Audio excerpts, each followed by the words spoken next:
to believe, as Marcus Garvey said, that it is critical that we emancipate ourselves from mental slavery and we forge the strength and courage to develop the confidence, not just simply to say that no man is better than me and I am not better than any man, because our people now accept that. That was a very powerful speech from Mia Mottley. In this powerful speech, Papado's Prime Minister Mia Mottley addresses the future of the Caribbean and the global system. Now watch this video that I'm going to post until the end. And also, if you are new here, please don't forget to hit that subscription button and also comment, like, and share. So watch this video, then I'll come with a lot of comments later. Will you pay $5 for domestic or regional travel, or $10 for international travel to help save the planet? So that the people who benefit and whose children and grandchildren will benefit feel that they too are making a difference in the effort to save the world. And if you took it to pharmaceuticals and to pandemic, you would expect them to put their part. And if you took it to digital illiteracy, you would expect those companies that now have market capitalizations in the trillions of dollars to leave a little something on the table so that we can secure we're not going to make all the SDGs by 2030, but we must now prioritize to build the bridges that will unlock the rest. And that must mean fighting hunger and poverty. That must mean providing education across the world. That must mean ensuring that we have the technical capacity to unfold the benefit of renewable energy while at the same time creating the opportunities for green investment, because foreign capital alone will only make us tenants in our own land, and therefore the domestic resource mobilization and the aggregation of capital is necessary to balance the equation so our own citizens do not become tenants in their own land.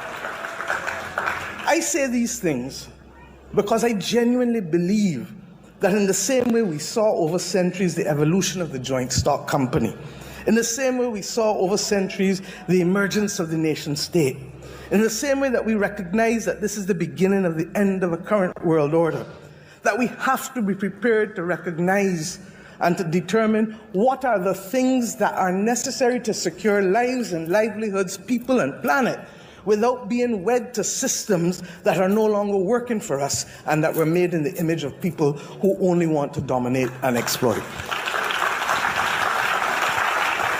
That is the spirit of Michael Manley and the word of love being practiced.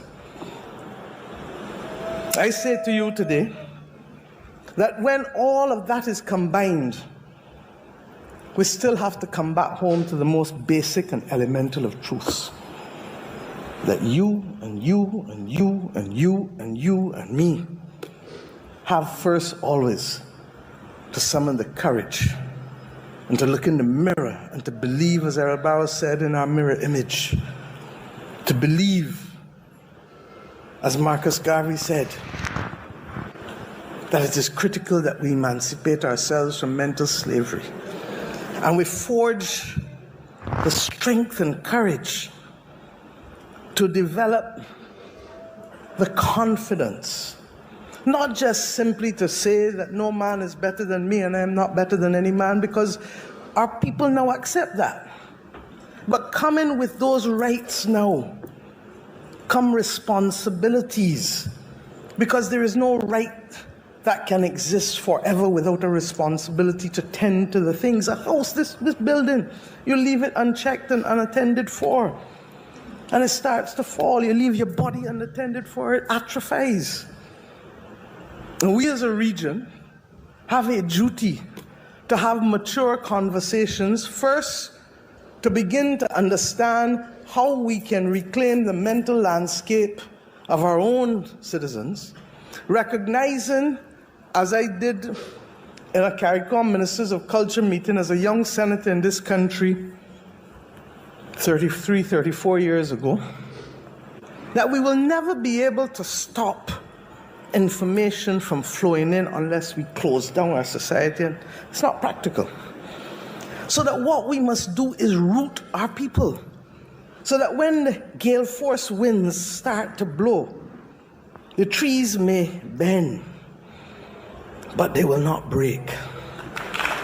The roots are complex, and the educational system needs to be transformed to ensure, as difficult as it is, and believe you me, as I go through this process in Barbados, I know it is difficult, because nobody wants to feel as though they are on the front line of change, particularly when the change may have implications for their own household.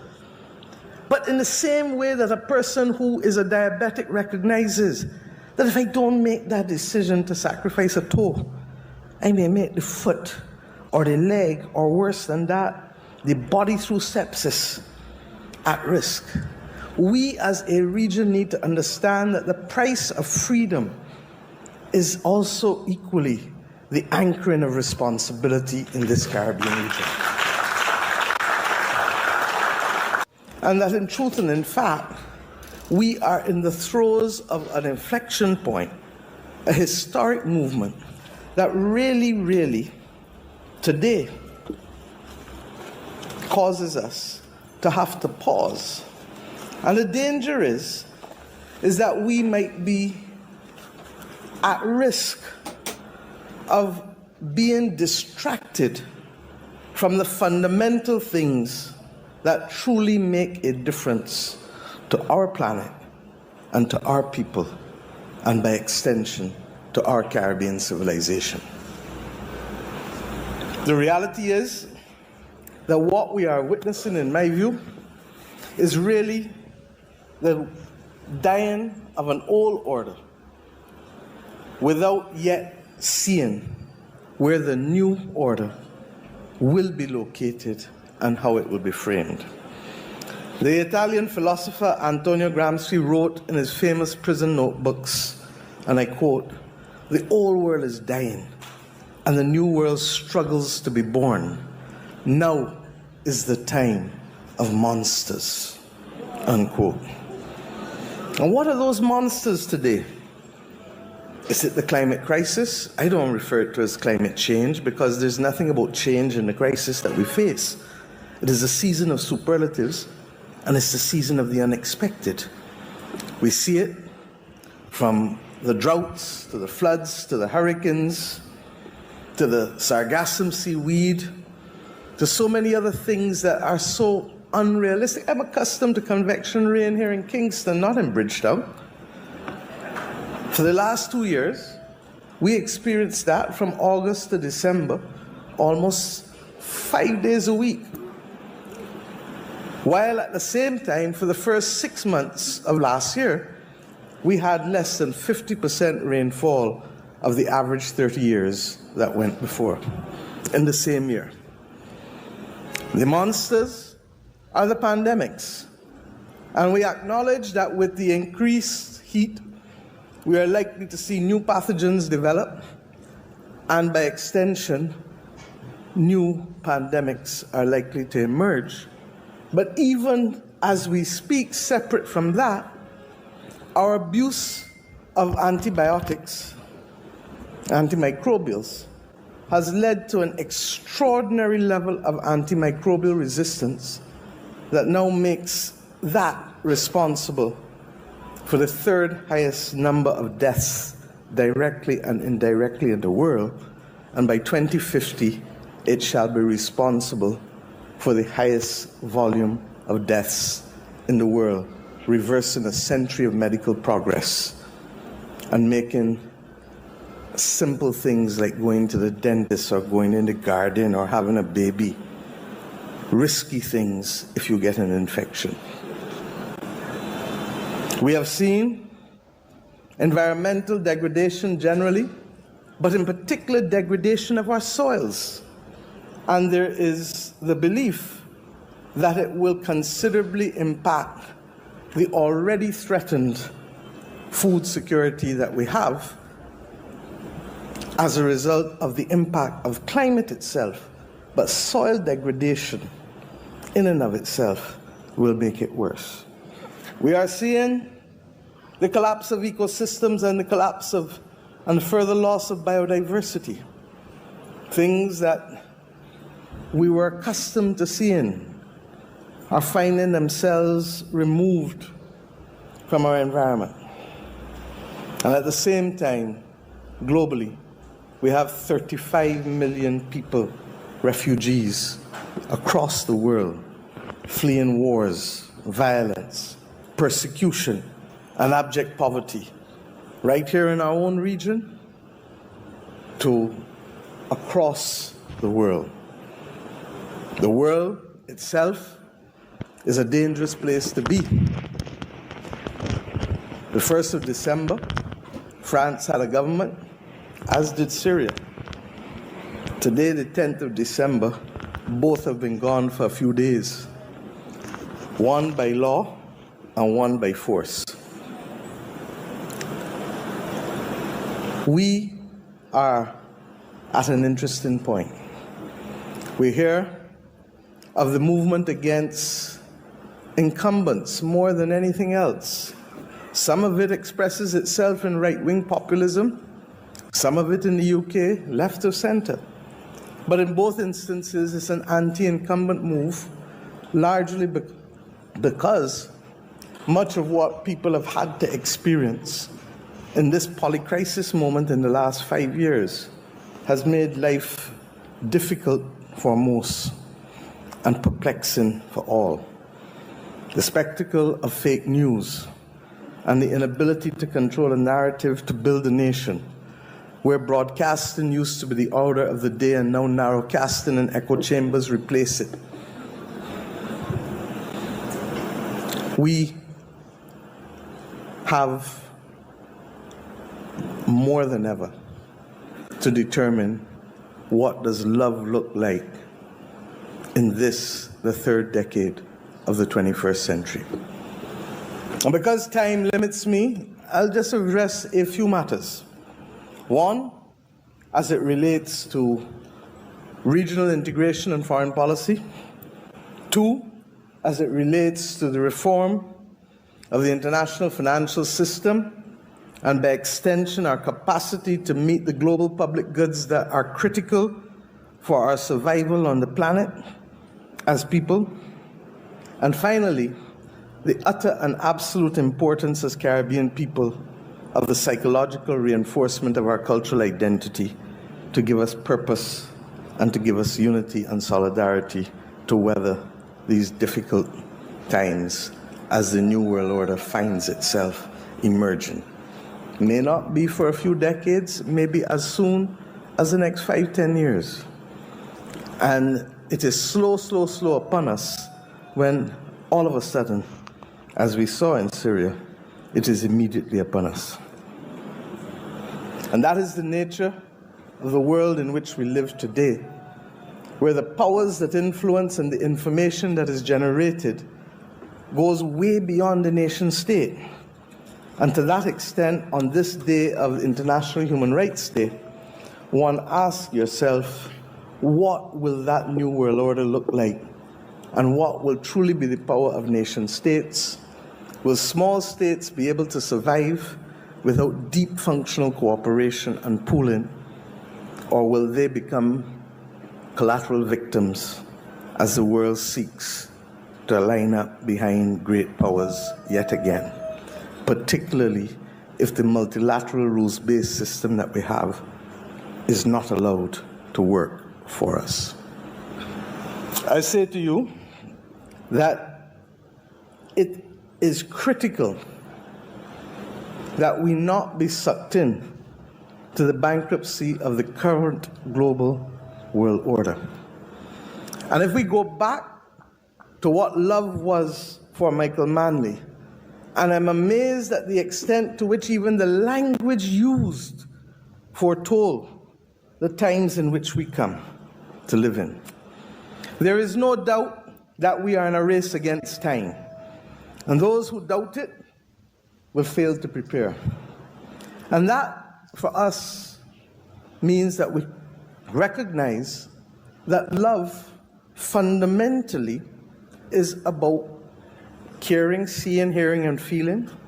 Fundamentally is about resilience, a word that Michael used more ahead of his time than most.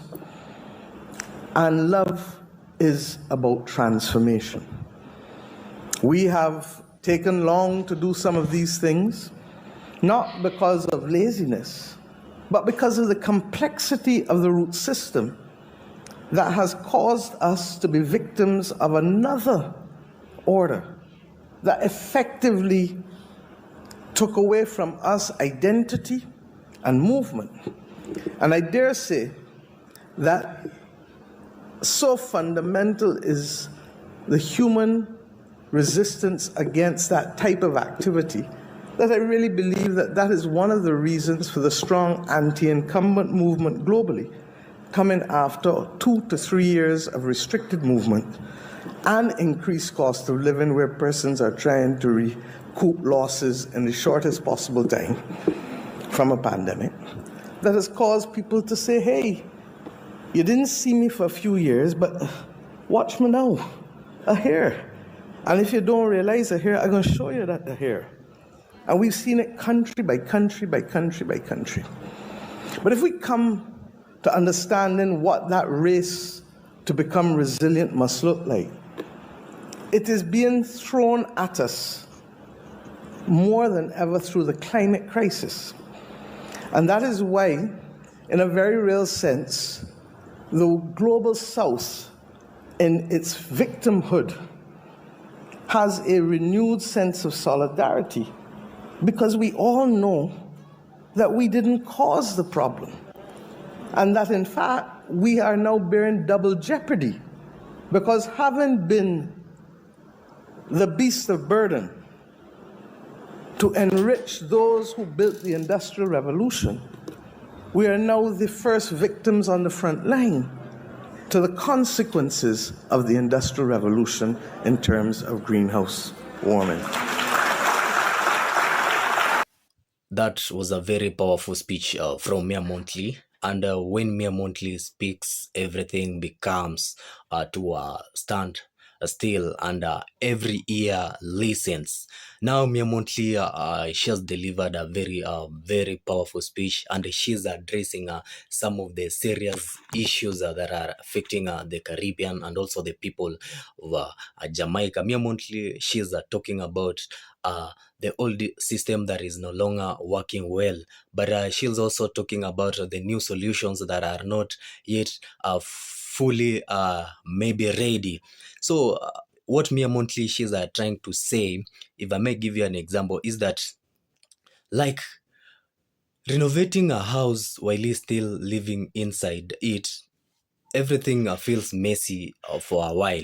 You know, you cannot just renovate a house, then like you still live in that house, everything will feel messy because there will be dirty everywhere. So Mia Montley, she's talking about the old system that um she's talking in quotes, talking about the monster periods.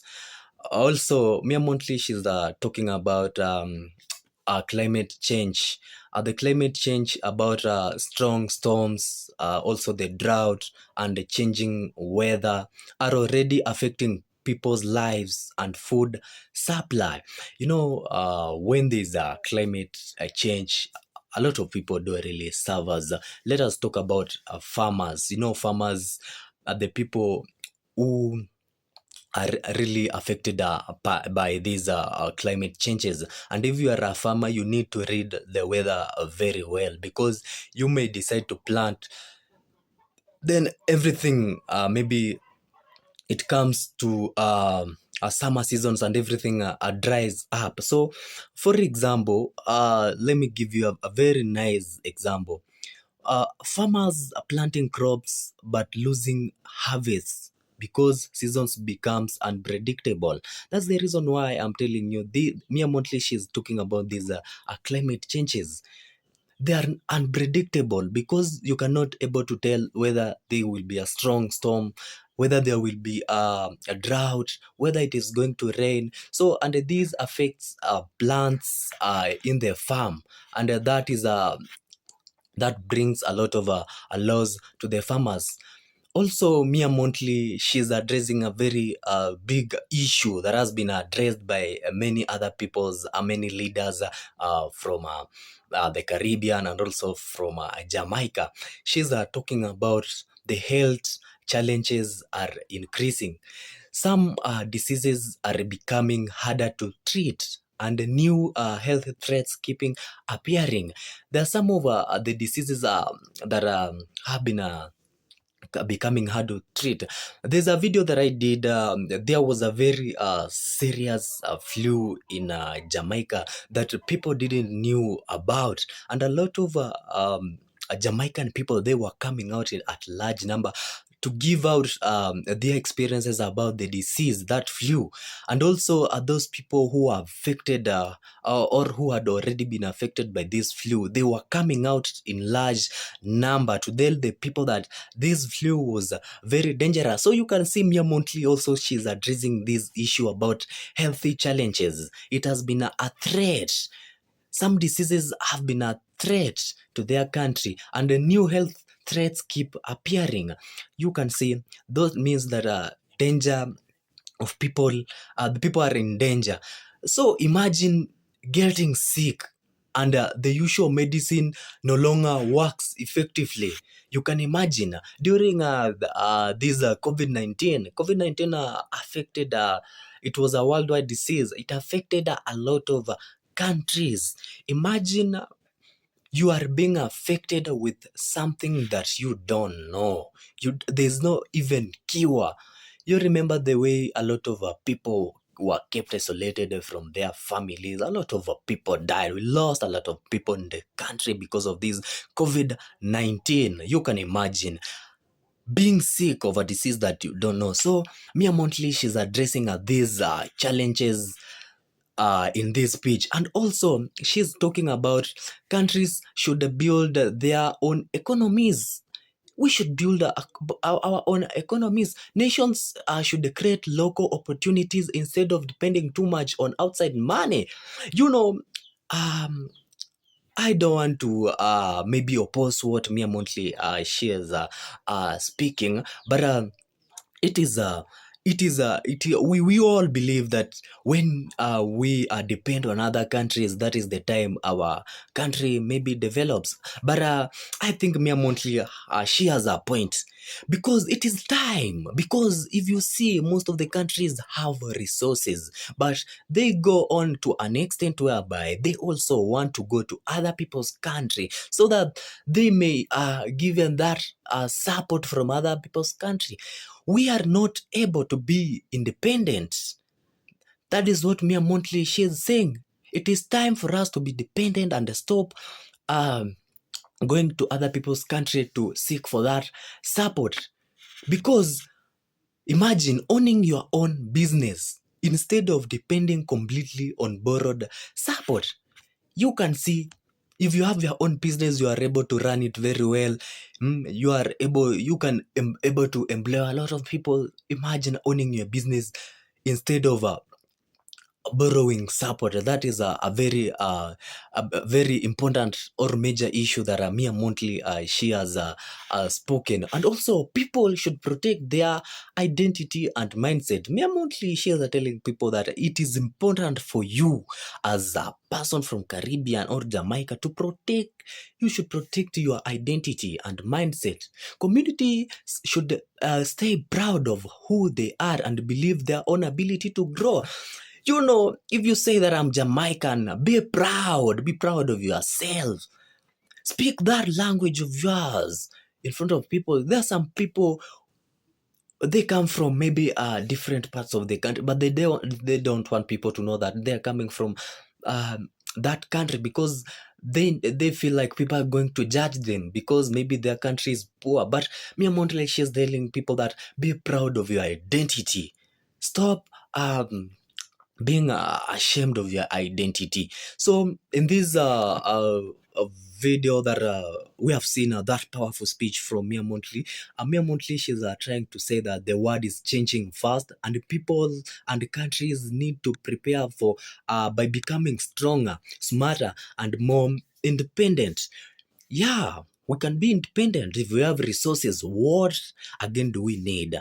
That is what Mia Monthly shares are trying to say. And also, we should become stronger as countries. That was a very powerful.